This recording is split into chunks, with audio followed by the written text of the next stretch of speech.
Hello, this is not a Kavya, just a daily. നമുക്കിന്ന് പയ്യെ ഒന്ന് പുറത്തേക്ക് ഇറങ്ങാം. നമ്മുടെ ഇന്നത്തെ പരിപാടി എന്ന് പറഞ്ഞാൽ വണ്ടി ഒന്ന് വാഷ് ചെയ്യുക എന്നുള്ളതാണ്.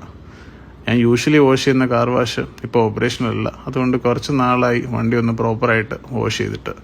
സോഷ്യൽ മീഡിയ നോക്കിക്കഴിഞ്ഞപ്പോഴത്തേക്ക് വാഷ് ലാബ് എന്ന് പറഞ്ഞിട്ട് പുതിയൊരു കാർ വാഷ് കൊച്ചിയിൽ ഓപ്പൺ ആയിട്ടുണ്ട്. നേരത്തെ തന്നെ അവരെ വിളിച്ചൊരു അപ്പോയിൻമെൻറ്റും എടുത്തു. ഞാൻ താമസിക്കുന്ന കാക്കനാടാണ്. ഈ കാർ വാഷ് കത്രിക്കടവാണ്. കുറച്ച് ദൂരം യാത്ര ചെയ്യാനുണ്ട്. ഇങ്ങനെ നല്ല കാർ വാഷ് ആണെങ്കിൽ ഞാൻ അത്യാവശ്യം യാത്ര ചെയ്ത് തന്നെ കാർ വാഷ് ചെയ്യാൻ പോകാറുണ്ട്. കത്രിക്കടവെത്തി ആ ഗ്യാരേജിൽ ചെന്നു. അവർ നേരെ വണ്ടി ലിഫ്റ്റ് ചെയ്തു. ആദ്യം അണ്ടർബോഡി ഒരു ഷാമ്പൂ ഒക്കെ ഇട്ട് വാഷ് ചെയ്യുന്നുള്ളതാണ് അവരുടെ പ്രൊസീജിയർ. അതിനുശേഷം അവർ വീൽസൊക്കെ പ്രോപ്പറായിട്ടൊന്ന് വാഷ് ചെയ്തു. ഒരു 2 ഷാമ്പൂ ആണ് യൂസ് ചെയ്യുന്നത്. ആദ്യം ഒരു ഷാമ്പൂ വെച്ച് വണ്ടിനെ ഫുള്ള് വാഷ് ചെയ്യും.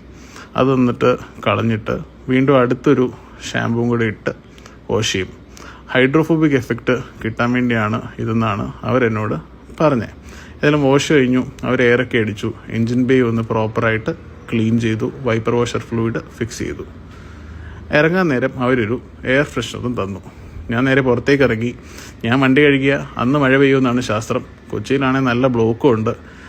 എന്തായാലും മഴ പെയ്യാതെ വീട്ടിലെത്തി.